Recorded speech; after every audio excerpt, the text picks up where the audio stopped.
Hello friends, welcome to my YouTube channel lectures point. मैं जतिन शर्मा आप लोगों का बायोलॉजी लेक्चर और इस लेक्चर्स पॉइंट का डायरेक्टर एंड फाउंडर। मैं आज आप लोगों के लिए लेकर आया हूँ अपने इस चैनल पर reproduction in organism lecture third. तो इस लेक्चर में हम पढ़ेंगे सेक्सुअल रिप्रोडक्शन। जहाँ तक कि हमारे लास्ट लेक्चर सेकंड में हमने पढ़ लिया था, सेक्सुअल रिप्रोडक्शन के बारे में थोड़ा सा जान लिया था।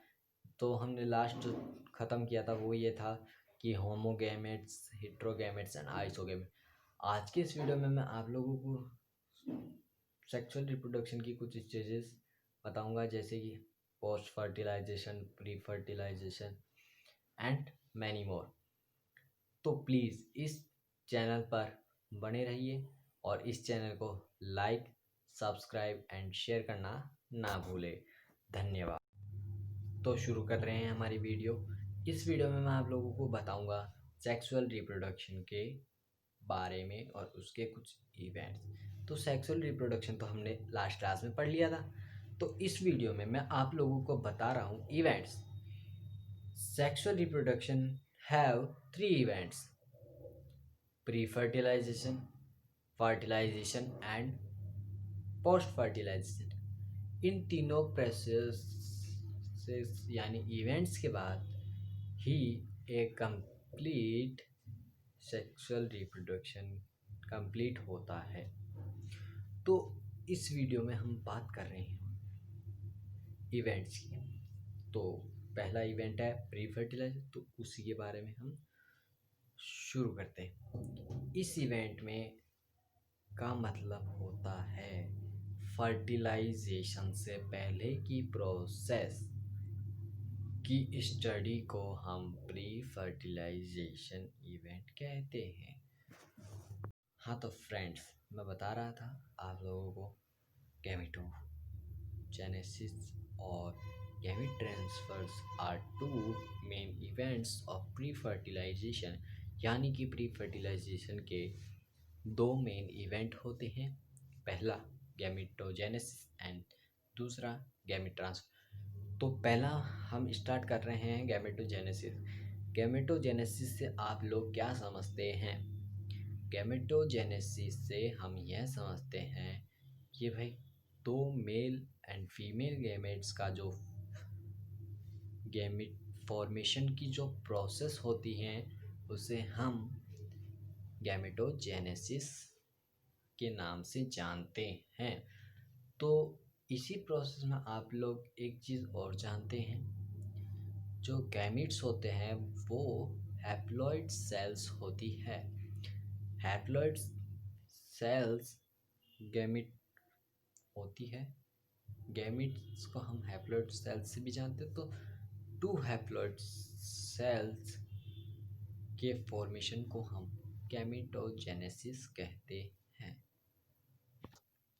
और उसके आगे इन सम of algae we cannot categorize them male and female gametes because these two gametes are so similar in appearance।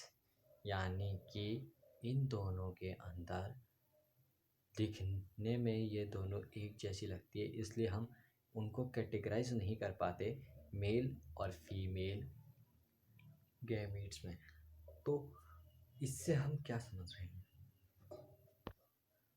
तो उन्हें हम होमोगैमेट्स और आइसोगैमेट्स दोनों बोल सकते हैं। तो अगर जैसा कि मैंने आप लोगों को यहाँ पीछे लिखा, ऊपर लिखा है, इससे आप लोग और समझ सकते हैं। इन majority of sexually reproducing organism gametes, हम लोगों ने दो तरह के गैमेट्स पढ़ेंगे।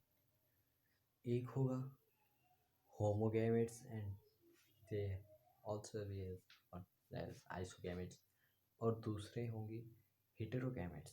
तो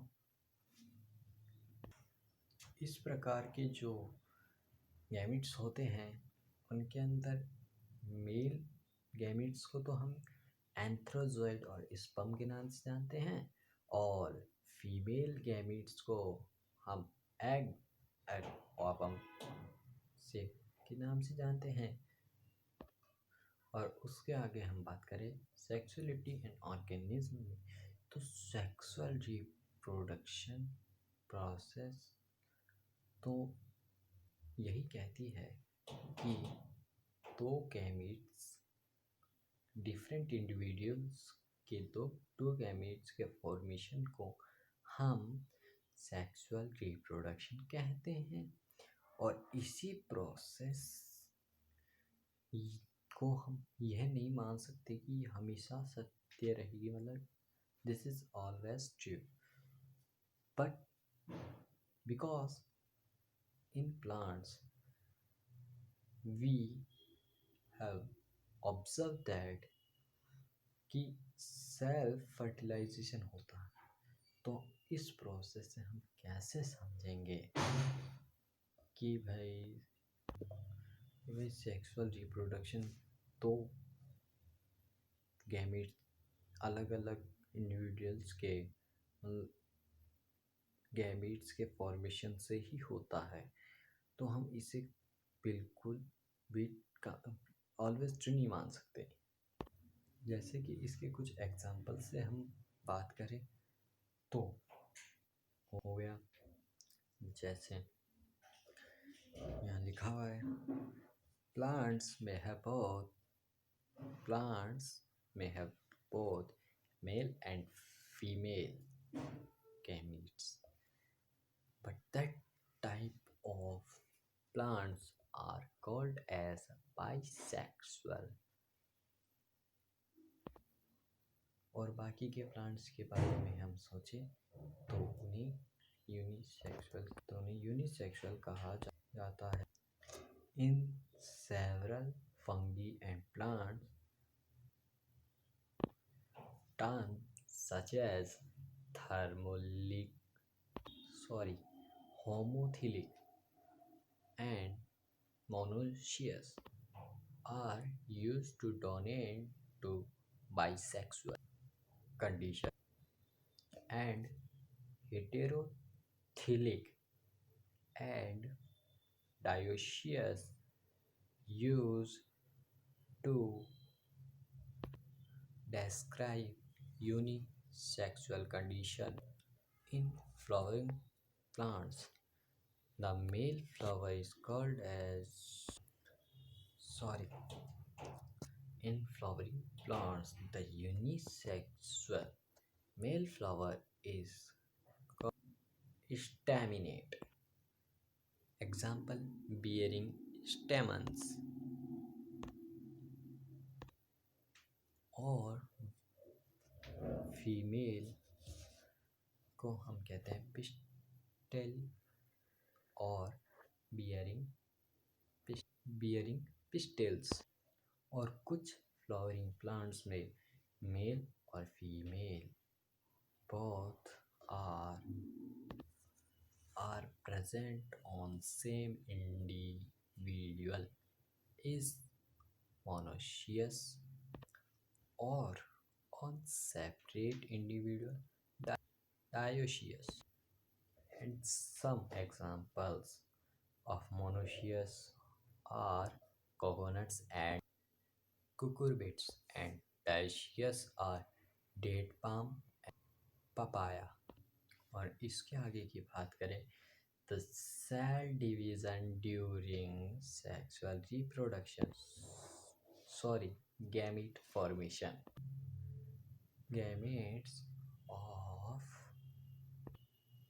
all heterogametic are male and female species name. Gametes are haploid through the parent plant body. From they may be either haploid and diploid। जो haploid gametes होते हैं वो माइटोटिक डिवीजन के द्वारा फॉर्म होते हैं। और अब आप लोगों में से कई बोलेंगे कि इसका मतलब कि मियोसिस तो होता ही नहीं है हैप्लॉइड ऑर्गेनिज्म में पूरी लाइफ। तो मेरा इसका आंसर है कि आप लोगों ने 11th क्लास के चैप्टर 3 में जो फ्लो चार्ट बना हुआ था उसको अगर आप पढ़ेंगे तो आप लोगों को इसका एक करेक्ट एंड सुटेबल आंसर मिल जाएगा।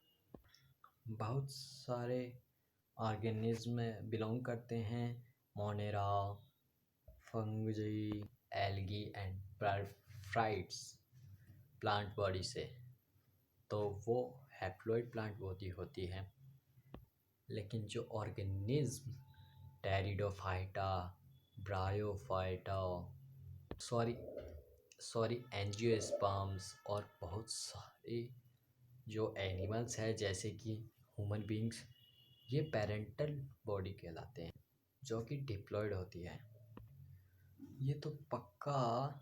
और एक चीज़ और, ये पक्का है कि रिडक्शन या फिर मियोसिस अकर होता होगा डिप्लॉयड बॉडी को हैप्लॉइड गैमेट्स प्रोड्यूस करने के लिए। तो इसके बारे में आपकी क्या राय है, प्लीज़ ये कमेंट बॉक्स में लिखिएगा।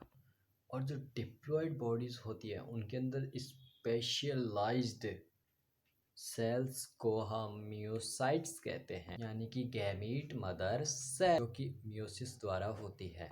क्योंकि देखिए इसके नाम में लिया हुआ है मियोसाइट, तो इसका मतलब आप इससे समझ सकते हैं कि जो प्रोसेस मियोसिस के द्वारा होकर स्पेशलाइज्ड सेल बनी जाती है जिसे हम गैमेट मदर सेल कहते हैं, वो मियोसिस के प्रोसेस से द्वारा हो सकती है, इसलिए उसे मियोसाइट कहते हैं। तो ये आप लोगों के लिए एक बेटर पॉइंट हो गया लर्न करने के लिए। जो मियोसिस के एंड में जो हमारे पास एक सेट बचता है क्रोमोसोम्स का, वो इनकॉर्पोरेटेड होता है एक गैमेट के अंदर। तो please do you have any question queries about this, please ask doubts in comment box and please like, share and subscribe my YouTube channel lectures point। और यदि आप लोग हमारी वेबसाइट पे विज़िट करना चाहते हैं तो प्लीज़ अपने क्रोम या फिर किसी भी ब्राउज़र में जाकर हमारा वेब एड्रेस डालिए lecturespoint.godidsites.com। और हाँ, एक चीज़ और बताना मैं भूल गया कि भाई आप लोगों के NCERT के अंदर एक टेबल दी हुई है गैमेटोजेनेसिस के अंदर गैमेट ट्रांसफर से जस्ट ऊपर, तो उसे फिल कर लेना जिससे कि आपको पता रहे कि भाई कौन सा हैप्लॉइड होता है कौन सा डिप्लॉइड होता है। और लगातार जो मैं पढ़ा रहा हूँ उसके लगातार नोट्स बनाइए जिससे कि आपको आपकी अगली स्टडी में आसानी हो मुझसे पढ़ने में। तो thanks for watching my video. If you want any query then please connect us through our website lectures point, which is not available at the time of Google. This is directly connect through this web address lecturespoint.godadsites.com. I will give you this link in description box। तो आज का video आप लोगों को कैसा लगा, और अगर ये वीडियो अच्छा लग रहा है तो एक लाइक तो बनता है और ये सब्सक्राइब करेंगे तो उसके बाद आप बेल आइकन को दबा दीजिए जिससे मेरी अगली वीडियो का नोटिफिकेशन आपको मिल जाए। और अगर आप लोग मेरी लगातार वीडियोस की प्लेलिस्ट देखकर भी आप पढ़ सकते हैं जिससे आप लोगों को रहे कि भाई ये इस रिप्रोडक्शन की है, ये अगले चैप्टर की है, ये अगले चैप्टर की है। तो इस तरीके से वहाँ पे आपको प्लेलिस्ट मिल जाएगी जिससे आप लोगों को हेल्प होगी, ज़्यादा वीडियोस को ढूंढना नहीं पड़ेगा। डायरेक्ट हम वैसे तो मैं बैक टू बैक लेक्चर डालता हूँ हर का, तो प्लीज़ सब्सक्राइब कर देना जिससे आप लोगों को मेरे से कनेक्ट रहें